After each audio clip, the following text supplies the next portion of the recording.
दोस्तों, क्या आप जानते हैं कि भारत जो 1947 में पूर्ण रूप से विज्ञान, तकनीकी और आदि क्षेत्रों में विदेशों पर निर्भर रहता था, वो कैसे आज यानी कि 75 साल बाद अपना अमृत महोत्सव मनाते समय उन्हीं देशों के सामने अग्रणी बन के उभरा। जी दोस्तों, कहानी है 75 सालों की।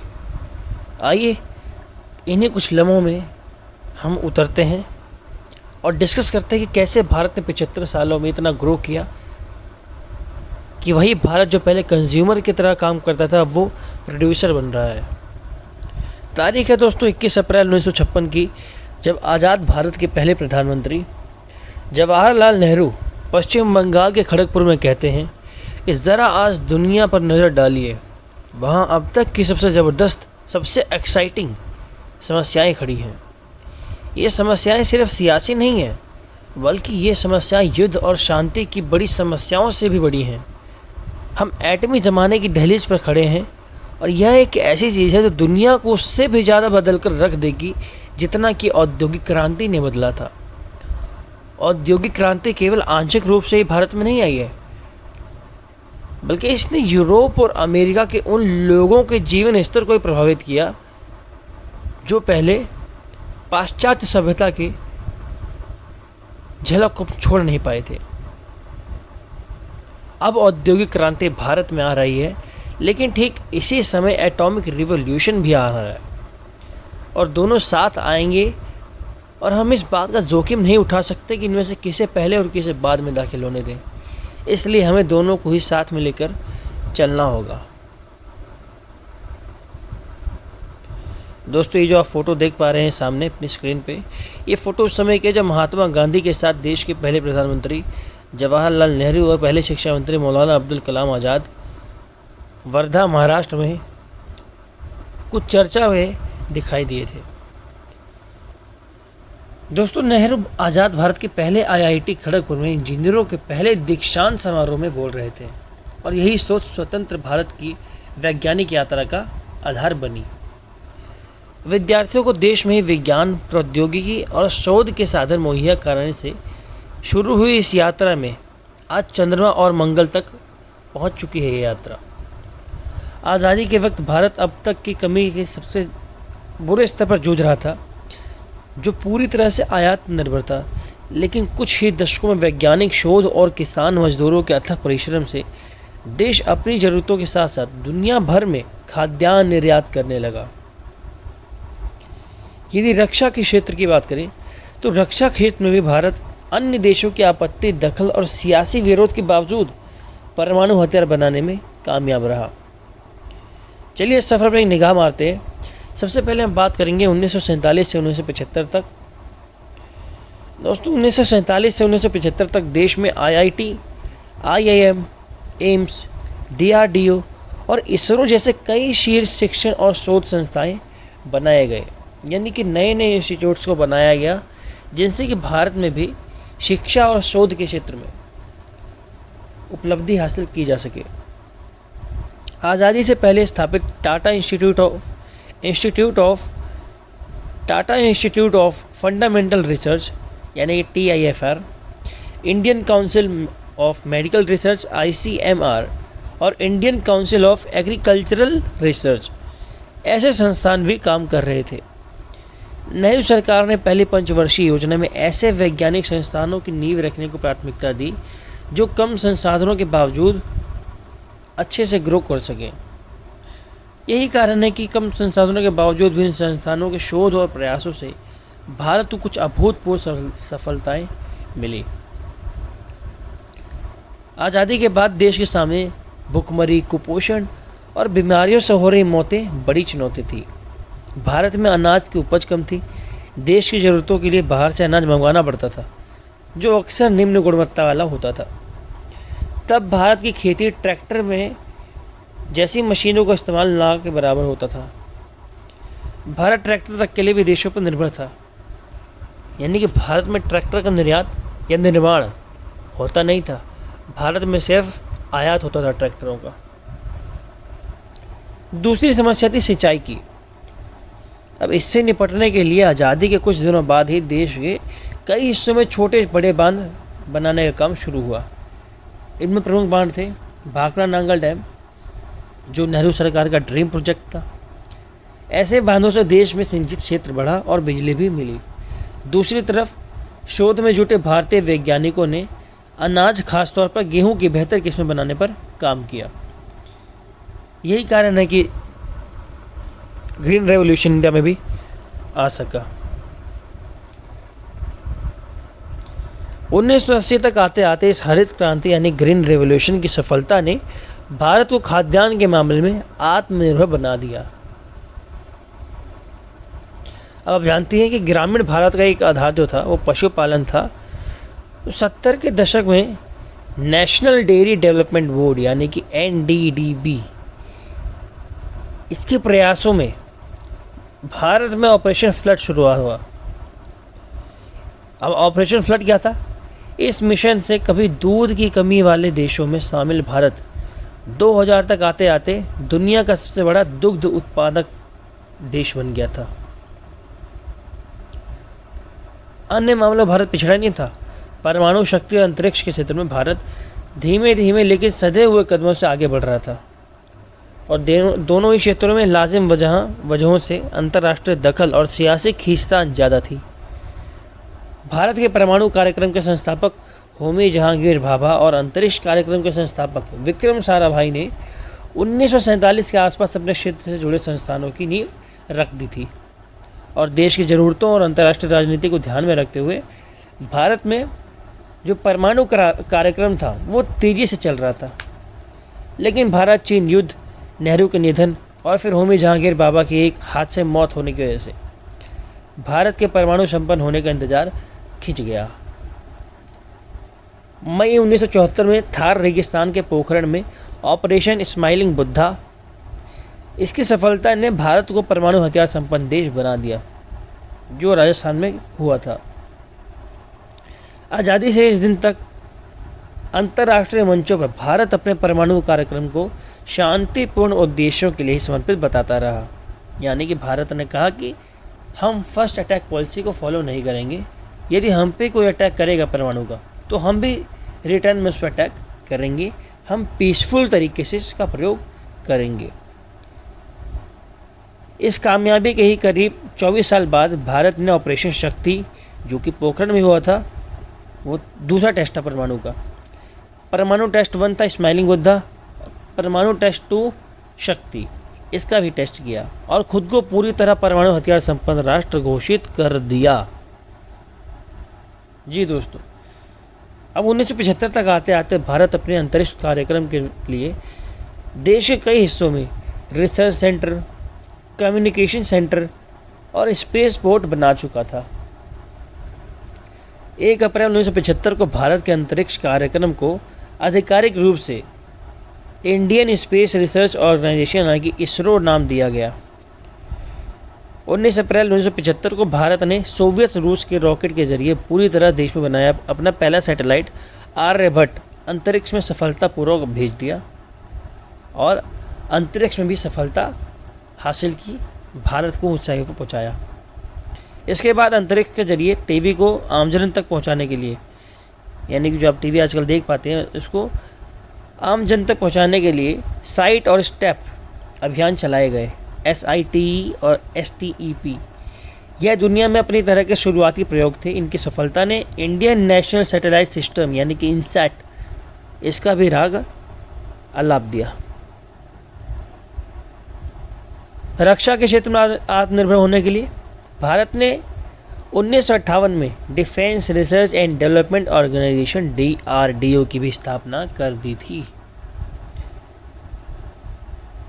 ब्रिटिश राज के दौर में ऑर्डिनेंस फैक्ट्रियां भारत में काम कर रही थी, लेकिन DRDO को उन्नत लड़ाकू विमान, आर्टिलरी सिस्टम, टैंक, सोनार, कमांड कंट्रोल और मिसाइल सिस्टम तैयार करने के लिए बनाया गया था। 1980 के दशक में पहले DRDO को कोई बड़ी सफलता हासिल नहीं हो सकी थी और उसे कुछ प्रोजेक्टों को तो बंद तक करना पड़ा था। लेकिन बाद के वर्षों में DRDO ने भारत के लिए ब्रह्मोस, पृथ्वी और अग्नि जैसी मिसाइलों की बड़ी रेंज बना ली। आज़ाद भारत के सामने कुपोषण, संक्रामक रोग और वेक्टर जन्य बीमारियां बहुत बड़ी चुनौतियां थीं। इनसे इनसे भी बड़ी चुनौती थी स्वास्थ्य सुविधाओं के लिए स्वास्थ्य केंद्रों और अस्पतालों जैसे बुनियादी ढांचों की कमी। 1947 में एक भारत की औसत जीवन संभाव्यता करीब 32 साल थी, यानी कि एक भारतीय जो था वो औसत रूप से 32 साल तक जीवित रहता था 1947 में, जो कि आज बढ़कर 70 साल हो चुका है। 1940 के दशक में देश में मलेरिया के मामले में हजारों या लाखों में नहीं बल्कि करोड़ों में हुआ करते थे। पोलियो पूरे देश में फैल चुका था।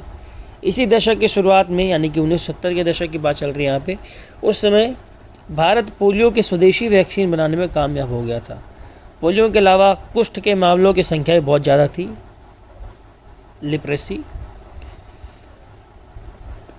टेटनस जैसे बीमारियां जिनसे वैक्सीन लगाकर बचा जा सकता था, उनसे भी लोगों की मौत हो रही थी। 1975 तक इन बीमारियों से लड़ने के लिए भारत ज़्यादातर विदेशी मदद पर ही निर्भर रहता था।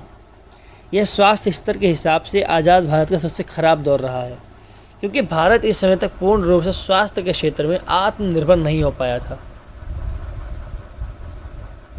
भारत में जितने भी 5 ईयर्स प्लान आए थे, सब के सब अपने अपने क्षेत्र में तो सफल रहे, किंतु स्वास्थ्य के क्षेत्र में कोई भी प्लान, किसी प्रकार का कोई भी योजना सफल नहीं हो सकी थी। अब दूसरा जो दौर था 1975 के बाद का, उसमें हमें कई सफलताएं हाथ लगी, क्योंकि 1975 के बाद भारत में बड़े सियासी बदलाव हुए। पहले तो आपातकाल लागू हुआ और फिर आज़ाद भारत के इतिहास में कांग्रेस पार्टी का पहली बार सत्ता से बाहर होना भी देखा गया। तेज़ी से बदलते इन हालात के बीच में भारत के वैज्ञानिक कार्यक्रमों, खासतौर पर परमाणु कार्यक्रम की रफ्तार थोड़ी धीमी जरूर हुई, लेकिन थमी नहीं, क्योंकि हर क्षेत्र में शीर्ष संस्थानों की नींव रखी जा चुकी थी। इसीलिए जो बदलाव थे वो भी देखे जा रहे थे। खाद्यान्न के क्षेत्र में हरित क्रांति ने भारत में अनाज की कमी को पूरा तो किया और निर्यात करने लायक भी बना दिया। 1950 के दशक में जो गेहूं की उपलब्धता प्रति व्यक्ति 66 ग्राम प्रतिदिन हुआ करती थी, वो 2000 के दशक में बढ़कर 160 ग्राम प्रतिदिन हो गई थी। ICAR ने देश भर के कृषि विश्वविद्यालयों और रिसर्च सेंटरों के साथ मिलकर फसलों की कई खरपतवार रोधी और कीट रोधी किस्में तैयार कर ली थी, जिनसे खेती में मदद मिल रही थी। राष्ट्रीय जीन बैंक बनाया गया ताकि आने वाली पीढ़ियों के लिए बीज सुरक्षित रखे जा सकें। सस्टेनेबल डेवलपमेंट गोल्स, इसी के थ्रू जो बीज संरक्षण अभियान था, इसको चलाया गया। मौजूदा वक्त में रिमोट सेंसिंग, मौसम का पूर्वानुमान और मिट्टी की सेहत जांचने तक की तकनीक उपलब्ध हमारे पास, और भारत का हर साल रिकॉर्ड जो है उत्पादन में वो बेहतर ही रहा है। वहीं यही वो दौर था जिस समय श्वेत क्रांति का तीसरा और अंतिम चरण 1985 से 2000 तक चला। यहाँ तक कि भारत दुनिया के अग्रणी दूध उत्पादकों में भी शामिल हो चुका था, यानी कि अब भारत दूध कंज्यूम नहीं करता था, भारत प्रोड्यूस कर रहा था। परमाणु हथियार बनाने के बाद भारत ने परमाणु ऊर्जा की क्षमता बढ़ाने की भी कोशिश की। भारत ने अंतर्राष्ट्रीय राजनीतिक मंचों पर इस मुद्दे पर सफलता हासिल की है, लेकिन तकनीक और उपकरणों के स्तर पर भारत अब भी परमाणु ऊर्जा से बिजली बनाने के लिए दूसरे देशों पर ही निर्भर है। इस समय भारत के सामने कुल 7 परमाणु ऊर्जा संयंत्र काम कर रहे हैं भारत में, जिनकी संख्या बढ़कर 16 करने की योजना भी बनाई जा रही है। अंतरिक्ष क्षेत्र में भारत ने 1975 के बाद से बाकमाल सफलता हासिल की है। Bhaskar 1, Bhaskar 2, INSAT 2B, IRC-1C, INSAT 3B, ऐसी सैटेलाइटों को अगले 25 साल में लॉन्च किया गया। और इसी बीच 1984 में वह पल भी आया जब राकेश शर्मा अंतरिक्ष में जाने वाले पहले भारतीय बने। 2000 तक भारत लॉन्च व्हीकल PSLV का सफल परीक्षण कर चुका था। फिर 2008 में बड़ा मौका आया जब भारत ने चंद्रमा तक अपना पहला मिशन भेजा, जिसका नाम था चंद्रयान-1। भारत ऐसा करने वाला 5वां देश बन चुका था। इसके बाद भारत अन्य देशों के सैटेलाइट भी अंतरिक्ष में ले जाने लगा। अगला बड़ा मौका था 2013 में लॉन्च हुआ मंगल मिशन मंगलयान, जो 9 महीने की यात्रा के बाद मंगल की परिधि तक पहुंच गया। अंतरिक्ष उड़ानों के खर्च के लिहाज से यह बहुत ही किफ़ायती मशीन था। ये मिशन बहुत ही सस्ते में निपटा था। और 2017 में इसरो का लॉन्च व्हीकल PSLV-C37 एक साथ 104 सैटेलाइट लेकर गया, जो उस समय एक रिकॉर्ड था। 2017 तक ऐसा करने वाला कोई भी रिसर्च ऑर्गेनाइजेशन वर्ल्ड में नहीं था। पहला ऑर्गेनाइजेशन कौन बना? भारत का इसरो। 2018 में भारत ने गगनयान मिशन की शुरुआत की, जिसमें भारत अंतरिक्ष यात्रियों को धरती की उपकक्षा तक ले जाएगा और सफलतापूर्वक वापस भी लाएगा। भारत के अंतरिक्ष कार्यक्रम को देश के वैज्ञानिक सफर की सबसे चमकदार सफलता कहा जा सकता है, क्योंकि अंतरिक्ष और परमाणु क्षेत्र जैसे जटिल क्षेत्रों के लिए भारत में न केवल परमाणु कार्यक्रमों को ही बल दिया गया, बल्कि सुपर कंप्यूटर भी विकसित किए गए हैं। इस समय देश का सबसे तेज सुपर कंप्यूटर परम सिद्धि AI है। वैज्ञानिक इसका इस्तेमाल उन्नत मटेरियल बनाने के लिए, एस्ट्रोफिजिक्स, कंप्यूटेशनल केमिस्ट्री, स्वास्थ्य और मौसम पूर्वानुमान जैसे संवेदनशील कार्यों के लिए करते हैं। सुपर कंप्यूटर का प्रयोग कौन करते हैं? वैज्ञानिक, ताकि मौसम पूर्वानुमान लगाया जा सके, कंप्यूटेशनल केमिस्ट्री का पता लगाया जा सके। बायोलॉजी के क्षेत्र में DNA फिंगरप्रिंटिंग तकनीक भारत में जीव विज्ञान की सबसे बड़ी सफलताओं में से एक है। जब 1988 में भारतीय वैज्ञानिक लालजी सिंह और उनकी टीम DNA तकनीक विकसित कर रही थी, जिसे अदालतों में एक पुख्ता सबूत के तौर पर भी माना जाने लगा। आज बहुत से पारिवारिक विवाद और आपराधिक मामले सुलझाने में इस कमाल की तकनीक का इस्तेमाल दुनिया भर में हो रहा है। इस तकनीक का नाम था CSIR-CCMB। स्वास्थ्य के क्षेत्र में 1975 के बाद भारत में बड़ी सफलताएं हासिल की। 1975 के बाद भारत में बड़े स्तर पर टीकाकरण अभियान चलाए गए। बाद में यह कार्यक्रम आज के वृहद अभियान राष्ट्रीय ग्रामीण स्वास्थ्य मिशन का हिस्सा बने हैं। यही नहीं, नेशनल इंस्टीट्यूट ऑफ वायरोलॉजी और इम्यूनोलॉजी जैसे संस्थान भी स्थापित किए गए हैं, ताकि देश में स्वास्थ्य विज्ञान पर बेहतर शोध हो सके। ICMR की देखरेख में शोध संस्थानों में 1980 के दशक में खसरा, पोलियो, BCG, हेपेटाइटिस B और स्वाइन फ्लू जैसी बीमारियों की वैक्सीन तैयार की। यही नहीं, भारत को 2011 में पोलियो मुक्त देश घोषित कर दिया गया। कुछ रोग के मामले बहुत गिर गए और टीकाकरण बच्चों की परवरिश का हिस्सा बन गया। अब टीकाकरण से बच्चों की मौतें नहीं होती हैं, बहुत कम होती है टीकाकरण की कमी से। हाल ही में कोविड महामारी के दौरान वैक्सीन पर शोध हुआ। उत्पादन और 200 करोड़ टीकाकरण भारत के टीकाकरण कार्यक्रम की सफलता और मजबूत बुनियाद दिखाता है। इसका जीता जागता उदाहरण ही है हमारे पास, जो हमारा वैक्सीनेशन ड्राइव चला था प्रधानमंत्री मोदी के नेतृत्व में कोरोना काल में। भारतीय संविधान में दर्ज मौलिक अधिकारों के साथ साथ मौलिक कर्तव्यों का भी जिक्र है। इन्हीं में से एक कर्तव्य है वैज्ञानिक दृष्टिकोण का विकास करना। यह यात्रा लंबी अवश्य है, किंतु अनंत नहीं। जन कल्याण के साथ साथ वैज्ञानिक उपलब्धियां इस लंबी यात्रा का रोमांच भी बनाए रखती हैं। आज की वीडियो में दोस्तों इतना ही। आपको हमारी वीडियो कैसी लगी हमें कमेंट बॉक्स में जरूर बताएं। आप कोई भी सजेशंस हो या आप किसी टॉपिक पर वीडियो बनवाना चाहते हो तो वो भी हमें कमेंट बॉक्स में जरूर बताएं।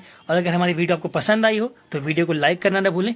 हमारे चैनल को सब्सक्राइब कर लें, ताकि जितने भी वीडियोस इस चैनल पर अपलोड हों आपको सबसे पहले नोटिफिकेशन में मिल जाए। और हाँ, नोटिफिकेशन बेल को प्रेस करना जरूर मत भूलना, ठीक है। और हमारी वीडियो को अपने ज़्यादा से ज़्यादा फ्रेंड्स तक शेयर करें, ताकि जो हम वीडियो बना रहे हैं उसका हमें मोटिवेशन मिलता रहे। जय हिंद, जय भारत।